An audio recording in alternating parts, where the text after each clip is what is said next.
Thanks for staying with us. I'm Laura InIngraham reporting for Bill O'Reilly. And in the Unresolved Problem segment tonight, the left-wing smear machine strikes again, and this time yours truly is the target. Now, we told you in the Talking Points memo, after a satirical bit on my radio show about Meghan McCain, the far left has gone on the attack. I'm used to it. With us now is Julie Menon, a Democratic commentator and Fox News radio host.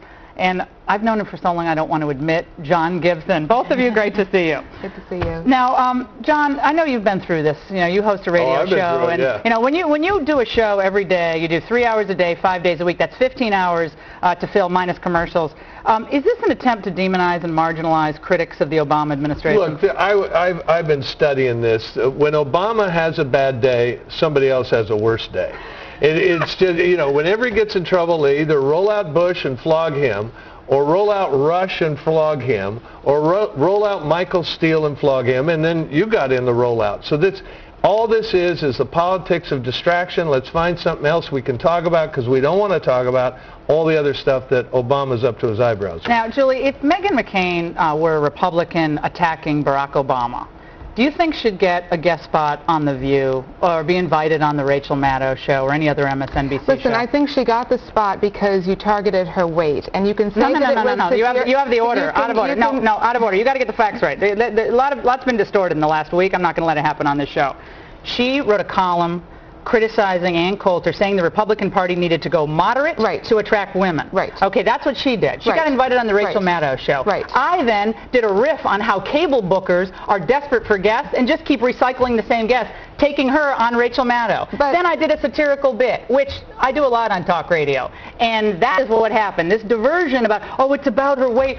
My point was that she has no real-world political experience to make the case for moderation. Here's the issue, Laura, is that when women talk about other women and they talk about their weight, that is bad for women. It's degrading. It's demeaning. Did I call her fat? Well, you said she was plus size. There's no other way to get around it. No, that's wrong. You made a joke that she was plus size. I was channeling Meghan McCain because she has herself talked about her weight struggles, and I was targeting the reality shows that obsess on this. I'm going to ask you something, because this is what happens in some of your writings. Because what she writes about, as you know if you research for this segment, is tattoo shopping and her dating struggles. Okay, that's funny and that's cute, and she's an attractive woman, but she's not exactly David Brooks writing in the New York Times. God bless her. But what happened with the Sarah Palin controversy? Now, let's think about this, Julie. Sarah Palin was called every name in the book.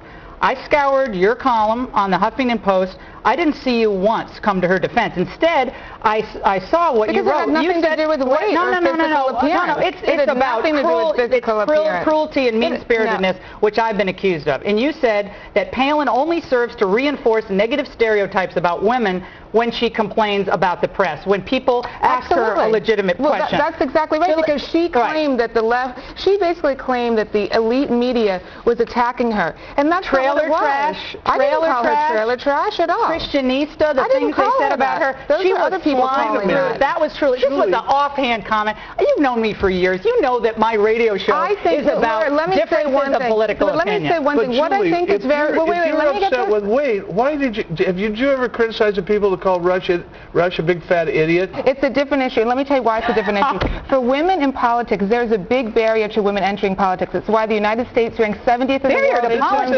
in terms of women. It's nothing to do with distraction. It has to do with trying to create positive role models for women and not going below the belt. Nobody said she's fat. This is preposterous. Plus size what means fat. That's what it means. Do you say then that damsel in distress is what you need to call when someone has an offhand comment in a 5-minute riff about somebody's lack of experience and being taken seriously?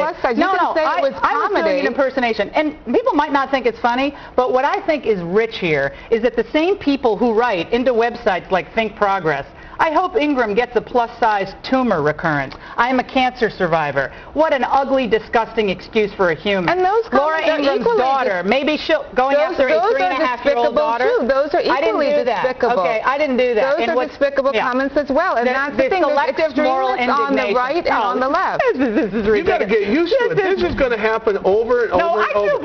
Obama's going to have trouble, and they're going to be looking around. Who else can we go after? If you say plus size, you're going to get it. it. If Rush Limbaugh gives a speech, he's going to get it. If Michael Steele gets a gym, he's going to get it. Women can do much better than that. The idea of women fighting and a cat fight is bad for women in general. What substantive argument has she made that I should rebut? What substantive argument? She talked about the Republican Party being too extremist. She said that Ann Coulter is basically too extremist. If you had gone back and said, no, she's not too extremist, you decide to do the comedic riff. It just changes the topic. Every part of a 3-hour radio show is not an essay.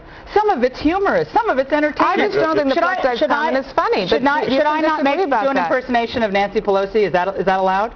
It's the comments about someone's weight that is the issue, because it's below the belt and it's degrading to women. Okay, so Rush Limbaugh is a big fat idiot is fine because he's a man and he's a conservative. Isn't that right? That's not what I'm saying at all. I think when people make personal pejorative attacks, how about George Bush is a stupid George Bush is a stupid frat boy. That's basically the Will Ferrell show on Broadway. Is that okay? Listen, when people have to make pejorative personal attacks, they can't attack on the substance. It's much stronger. You're a lawyer, I'm a lawyer. To attack on the substance I do that is much better than I do that for most of my radio shows. The left doesn't feel bad about calling him the idiot in chief or big fat whatever. Selective moral indignation. People know what it is. They're smart enough. Julie and John, I appreciate it. Directly ahead, the octuplet mom is now home with 2 of her babies, but the police have already been called. We'll tell you about that.